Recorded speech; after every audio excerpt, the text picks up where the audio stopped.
Patanjali Ghee fails the test. How the empire of trust began to shake. In the silence of the night, a faint light was still glowing inside a building in Pithoragarh. Most offices had closed, but activity inside one lab room kept increasing.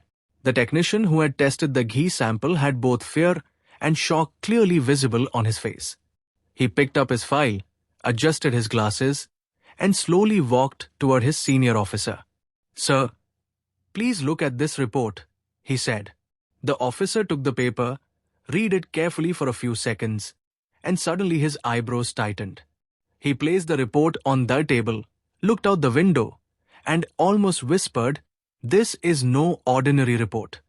This is Patanjali's sample, and it has failed." And just like that, a story began. One that raised questions about the credibility of Patanjali, once considered the country's biggest Swadeshi brand. This was not just a report. It was the first deep crack in the trust on which Patanjali had built its dream empire. When the news broke, social media, news channels, and millions of Indians erupted with reactions. People were shocked, angry, and searching for answers. Because this wasn't about a small brand, this was about the brand of Baba Ramdev and Acharya Balkrishna, the one they presented as India's biggest Swadeshi revolution. Patanjali Ghee, the SAM product people trusted blindly. The SAM ghee promoted in TV ads with messages of traditional indigenous methods, cows, culture, and purity. And now that SAM ghee had failed a test conducted in a small district. Naturally, questions arose. Was it a testing error? Was the lab not reliable? Or were there cracks inside the brand that were finally beginning to show? The ADM court's decision was clear. A fine of 1.25 lakh rupees on the company and 15,000 rupees on the distributor. But an even bigger twist came when Patanjali immediately published a long post questioning every allegation.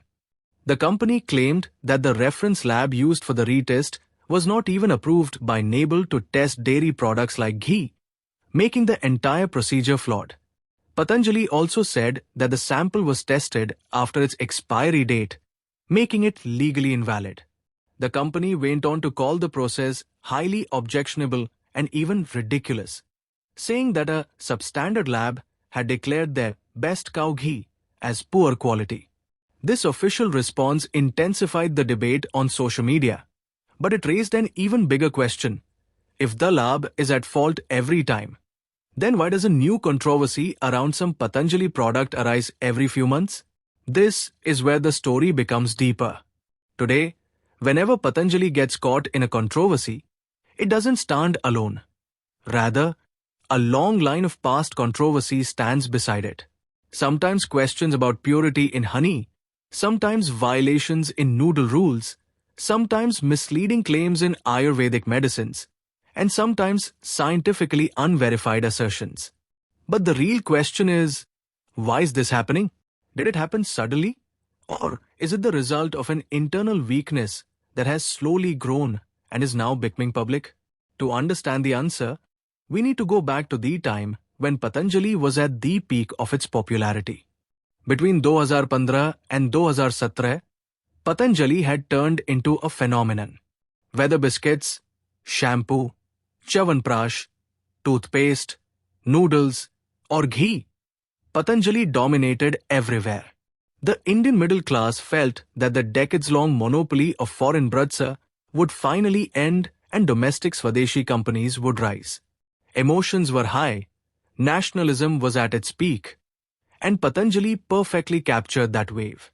During this time, it felt as if what FMCG companies couldn't achieve in 50 years, Patanjali was doing in just 5. Shopkeepers used to say that Patanjali products practically sold themselves from the shelves. This success was built entirely on consumer trust.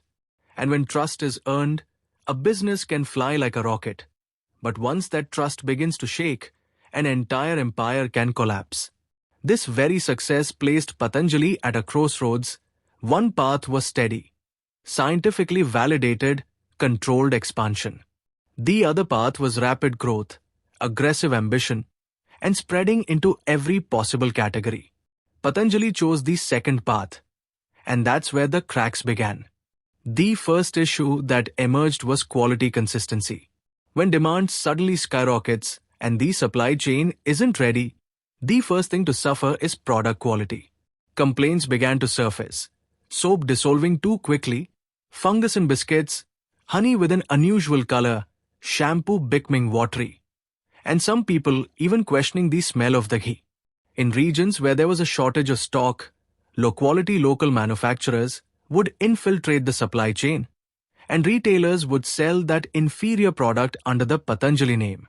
This was the collateral damage of a weak supply chain. Then came another major problem: brand dilution. Apart from its core Ayurvedic products, Patanjali suddenly began entering every sector possible: clothes, jeans, shoes, paridhan showrooms, telecom, solar panels, and then the 𝐮𝐽𝐽 messaging app. It was as if the brand was trying to run these different races at the same time. But the real question is, which company can survive in such vast sectors without research, expertise, or deep technical infrastructure? 𝐮𝐽𝐽 was promoted as a WhatsApp killer, but within days of launch, it had to be withdrawn due to privacy issues and technical bugs. Patanjali Paridhan stores began emptying out within months. Such random experiments broke the focus of the core business and severely dented the brand's credibility. Meanwhile, controversies and public statements also damaged Patanjali's image. Earlier, Patanjali's main narrative was built around yoga, Ayurveda, and Swadeshi. But slowly the messaging turned aggressive and confrontational. The unnecessary debate of allopathy versus Ayurveda was amplified. Multiple clashes with the scientific community took place, and the claims made during COVID further pulled Patanjali into controversy. When a brand shifts its communication from positive to negative, its effect slowly begins to erode trust. Because people don't buy just the product, they also observe the company's behavior. And trust breaks when a brand distances itself from people and starts leaning toward ego. And then we arrive at the current issue: the ghee failing the test. The technical questions are there. Patanjali says the sample was tested after expiry. It also says that the testing parameters didn't apply. And it claims the lab was not even approved. How much truth lies in these claims and how much is technical loophole? That will be determined by legal experts and regulatory bodies. But consumer psychology is a different world altogether. Technicalities don't work there. Only perception does. The public doesn't care whether the lab was approved or not, whether the sampling was scientifically perfect or not. They only see one thing: a product advertised for its purity failed a test. And that alone is enough to shake trust. Now the biggest question: can Patanjali regain its credibility? The answer is yes, absolutely it can. But it won't be easy. For that, the foremost requirement is brutal honesty. The company must upgrade its internal processes, strengthen scientific validation, build world-class quality labs, automate the supply chain, and most importantly, bring its marketing out of ego and into transparency. People still want to support Swadeshi products, but the era of blind trust is over. Today's consumer is informed, digital, and capable of researching anything within seconds. Patanjali will have to accept that the market has changed.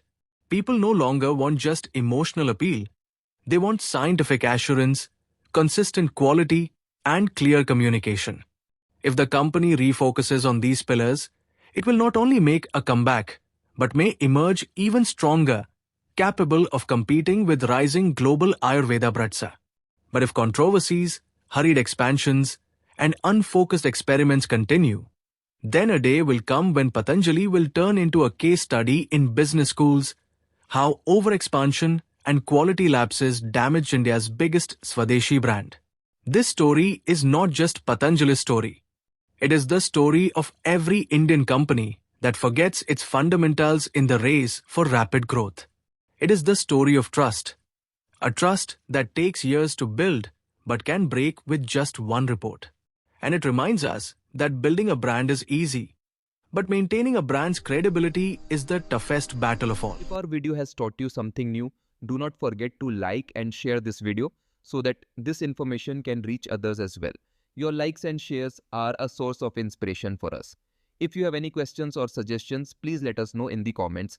It will be our honor to answer your questions and listen to suggestions. And yes, if you like our content, subscribe to the channel and press the bell icon so that you stay connected with every new story. Thank you. GRT Business YouTube channel sources: news from various news agencies, opinion polls and other public sources. We try to ensure that every report and summary is accurate and verified, but we are not responsible for any dispute or error. Our aim is only to provide you with accurate information.